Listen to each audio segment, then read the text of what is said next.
नमस्कार दोस्तों, इस वीडियो के माध्यम से हम जानेंगे कि 4 पुरुषार्थ क्या होते हैं, मानव जीवन के 4 लक्ष्य क्या होते हैं।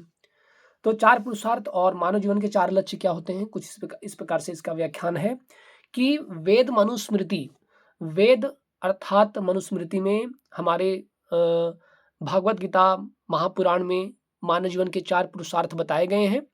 तो पुरुषार्थ का अर्थ है मानव जीवन के उद्देश्य या लक्ष्य। तो पुरुषार्थ प्राप्त करना अर्थात हमारे जीवन का जो लक्ष्य है, उसको प्राप्त करना पुरुषार्थ कहलाता है। पुरुषार्थ का वास्तविक अर्थ यही है। आगे है धर्म। पहला धर्म, धर्म का अर्थ है कर्तव्य, नैतिकता और सत्य आचरण करना। यह जीवन की नींव है। धर्म के बिना जीवन असंतुलित हो जाता है। सत्य, अहिंसा, दया, सेवा आदि धर्म के यंग हैं। धर्म जीवन को सही दिशा देता है। तो हर व्यक्ति को अपने धर्म को अपनाना चाहिए और धर्म से जीवन जीना चाहिए। तो प्रथम लक्ष्य है।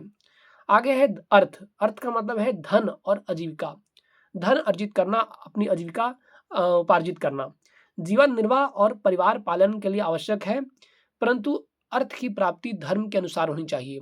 परंतु यहाँ पर हमें याद रखना चाहिए कि हमें अर्थ की प्राप्ति धर्म के अनुसार होनी चाहिए। धर्म से अर्जित अर्थ ही श्रेष्ठ है। जो धर्म से जो अर्थ अर्जित किया जाए वही श्रेष्ठ है। आगे है काम। काम क्या है? काम का अर्थ है इच्छाएं, सुख और भावनात्मक संतोष। विवाह, प्रेम, सौंदर्य और जीवन के आनंद इसी में आते हैं। आगे है काम भी धर्म की मर्यादा में होना चाहिए। काम भावना भी हमारे धर्म की मर्यादा में होनी चाहिए। संयमित काम जीवन को संतुलित बनाता है। मोक्ष।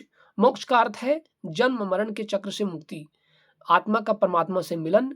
यह जीवन का अंतिम और सर्वोच्च लक्ष्य है। मोक्ष से आत्मिक शांति और परम आनंद की प्राप्ति होती है। आगे है 4 पुरुषार्थों का महत्व है कि जीवन को संतुलित बनाते हैं। 4 पुरुषार्थ जो जीवन में जो मनुष्य प्राप्त कर लेते हैं, वो जीवन को संतुलित बनाते हैं, भौतिक और आध्यात्मिक दोनों उन्नति का मार्ग दिखाते हैं। तीसरा है व्यक्ति को क्रमशः संसार के ऊपर उठकर मोक्ष की ओर ले जाता है। तो इस प्रकार से हमारे जीवन का जो लक्ष्य है पुरुषार्थ को प्राप्त करना, उसका ये महत्व है। धन्यवाद दोस्तों।